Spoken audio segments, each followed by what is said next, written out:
Hello students, in this video we will study numerical based upon Gibbs energy and equilibrium constant. So read the statement first.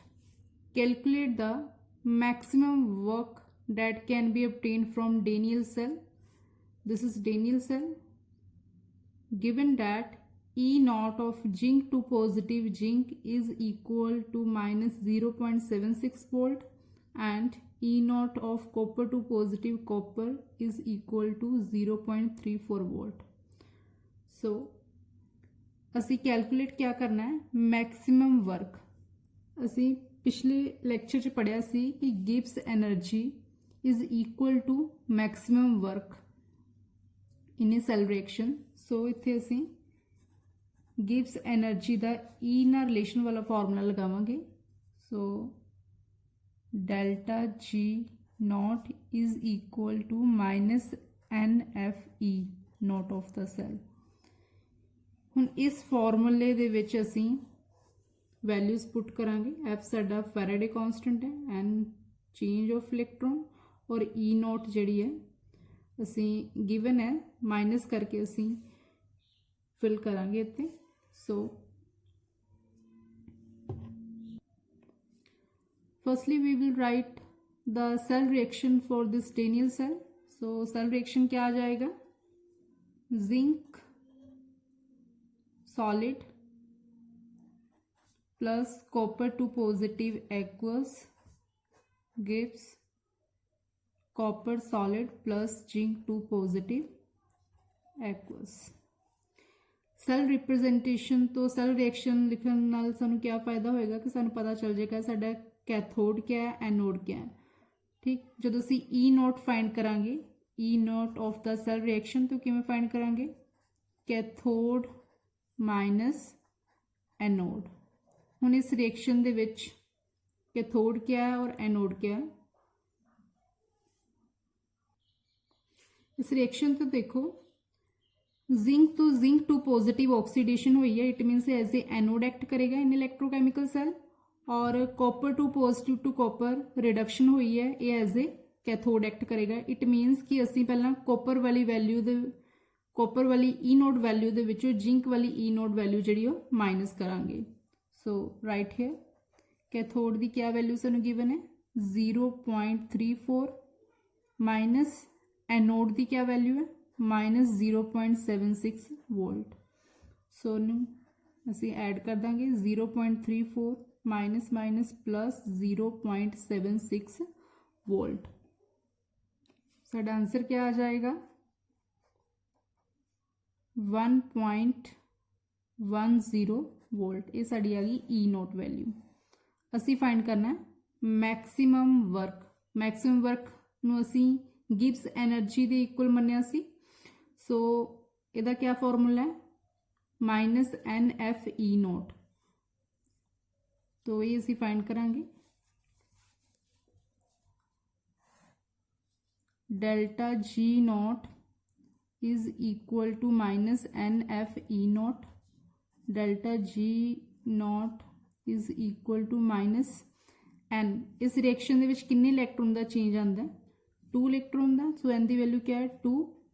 F की value F एक Faraday constant है. सो इसकी value आएगी 96,500 coulomb. और E not हुणे असी find किया, ये आ गया साडा 1.10 वोल्ट. फैराडे कूलम च हुंदा और ये वोल्ट विच है. So delta G not is equal to, so ये कैलकुलेट करके आ गया minus 2,12,300 coulomb volt. We know that कि 1 कूलम वोल्ट जिहड़ा है ये 1 जाउल दे इक्वल हुंदा है. सो इनू असीं जाउल दी फॉर्म च भी लिख सकते हैं. So delta G not is equal to minus 2,12,300 joule.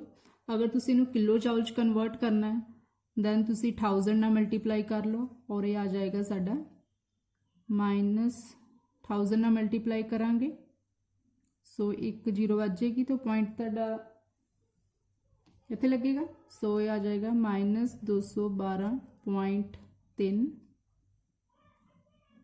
Kilo joule.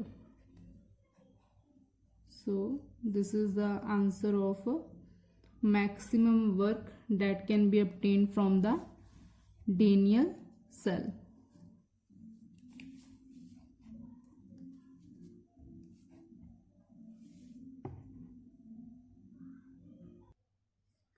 Next numerical is the cell in which the following reaction occurs: 2 times Fe3 positive aqueous plus 2 times I negative aqueous gives 2 times Fe2 positive aqueous plus I2 solid, has E naught of the cell is equal to 0.236 volt at 298 Kelvin. Calculate the standard Gibbs energy of the reaction. इस cell वास्ते असी Gibbs energy find करनी है और सानू ई not already given है, ये सानू अलग तो फाइंड करन दी लोड़ नहीं पैनी इत्थे कैथोड माइनस एनोड करके। सो इत्थे डायरैक्ट ही फॉर्मूला लग जाएगा Gibbs energy the standard Gibbs energy of the cell reaction is equal to -NF E not of the cell. हुण N इस रिएक्शन वास्ते 2 इलैक्ट्रॉन का चेंज आ रहा है सो इत्थे N की वैल्यू क्या है 2। F we know that Faraday constant इसकी वैल्यू क्या है 96,500 कूलम और ई नॉट सानू गिवन है किन्ने 0.236। सो सारिया वैल्यूज़ नू पुट करो इस फॉर्मूले च। Standard gives energy of the cell reaction के इक्वल आ जाएगा -2 into 96,500 coulomb into E not कितना 0.236 वोल्ट। सो जो इनू असी सॉल्व करांगे सॉल्व करन तो बाद ये आ जाएगा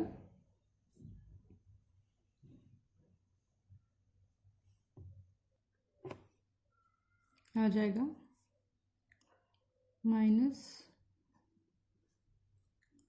ਨੂੰ 96,500 ਨਾਲ ਮਲਟੀਪਲਾਈ ਕਰਾਂਗੇ it approximately equals to 193,000 into 0.236 volt. ਜਦੋਂ ਅਸੀਂ ਇਹਨਾਂ ਦੋਵਾਂ ਨੂੰ ਮਲਟੀਪਲਾਈ ਕਰਾਂਗੇ then answer would be 45548 45,548 in joule because we know that 1 coulomb volt is equal to joule। अगर असी गिब्स एनर्जी नू किलो जाउल च कन्वर्ट करना then we can divide by 1000। So ये आ जाएगा -45.548 in kilojoule। So this is the standard Gibbs energy of the reaction। Next statement is calculate the standard cell potential of the galvanic cell in which the following reaction takes place: 2 times chromium solid plus 3 times cadmium 2 positive aqueous gives 2 times chromium 3 positive aqueous plus 3 times cadmium solid। Also calculate standard Gibbs energy of the reaction and given E naught chromium 3 positive chromium is equal to -0.74 volt and E naught of cadmium 2 positive cadmium is equal to -0.40 volt। So in this numerical what we have to find? Firstly we have to find E naught of the cell potential of the galvanic cell। So E naught find करन लगे असी क्या देखना है right minus left या cathode minus anode. ਹੁਣ ਇਸ cell ਦੇ ਵਿੱਚ ਕੈਥੋਡ क्या है एनोड क्या है ਸਾਨੂੰ ਆਕਸੀਡੇਸ਼ਨ ਰਿਡਕਸ਼ਨ ਤੋਂ ਪਤਾ ਚੱਲੇਗਾ। ਇੱਥੇ ਕ੍ਰੋਮੀਅਮ ਦੇ ਉੱਪਰ 0 ਚਾਰਜ ਹੈ, ਇੱਥੇ 3 ਪੋਜ਼ਿਟਿਵ ਹੈ, ਚਾਰਜ ਇਨਕਰੀਜ਼ ਹੋਇਆ, ਇਹਦਾ ਮਤਲਬ ਇਹਦੀ ਕ੍ਰੋਮੀਅਮ ਤੋਂ ਕ੍ਰੋਮੀਅਮ ਆਕਸੀਡੇਸ਼ਨ ਹੋਈ ਹੈ और ऑक्सीडेशन वाला एनोड एक्ट करेगा। कैडमियम 2 पॉजिटिव टू कैडमियम 0 मतलब चार्ज डिक्रीज होया है, रिडक्शन हुई है। इट मीनस रिडक्शन वाला की एक्ट करेगा कैथोड। इट मीनस कि असी जो E0 फाइंड करना है, असी कैथोड मतलब कैडमियम की वैल्यू के विचों क्रोमियम की वैल्यू जी माइनस करनी है E0 की। सो इत्थे लिख लो E0 of cadmium minus E0 of chromium. So cadmium की क्या वैल्यू है माइनस 0.40, क्रोमियम की कितनी है माइनस 0.74 वोल्ट। सो जो असीं इनू सॉल्व करांगे, सॉल्व करने तो बाद जिहड़ी साडी E0 है ये आ जाएगी, माइनस माइनस प्लस हो जाएगा। बड़ी वैल्यू के अगे प्लस का निशान है, इस करके सारी वैल्यू प्लस च आएगी। सो आ जाएगा साडा प्लस का 0.34 वोल्ट। ये साड़ी हैगी cell potential of the galvanic cell. उन्होंने स्टेटमेंट बोलिया कि also calculate standard gives energy of the reaction. असी गिव्स एनर्जी भी फाइंड करना और वी नो डैट कि गिव्स एनर्जी का फॉर्मूला क्या होंगे माइनस NF E0। E0 असी हुणे फाइंड किया, N की वैल्यू क्या है इस स्टेटमेंट लिए, किन्ने इलैक्ट्रॉन का इत्थे चेंज आ रहा है। इलैक्ट्रॉन का चेंज सानू स्टेटमेंट तो पता चलेगा। देखो जिमें क्रोमियम 3 पॉजिटिव, क्रोमियम की जो ऑक्सीडेशन हुई सी काहदे च चेंज हो गया chromium 3 positive by losing 3 electron है ना।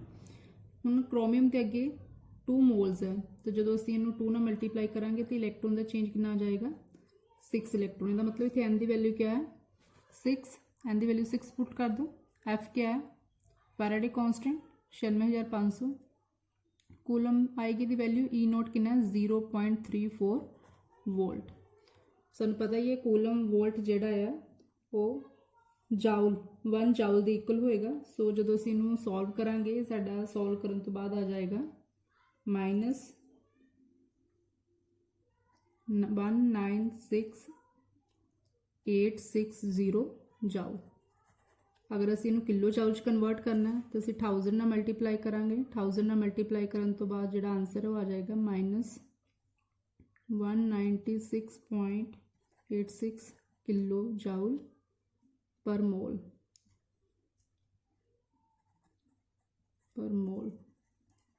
क्योंकि फैराडे कॉन्स्टेंट की वैल्यू कूलम पर मोल च हुंदी है ना, दैट्स वाई।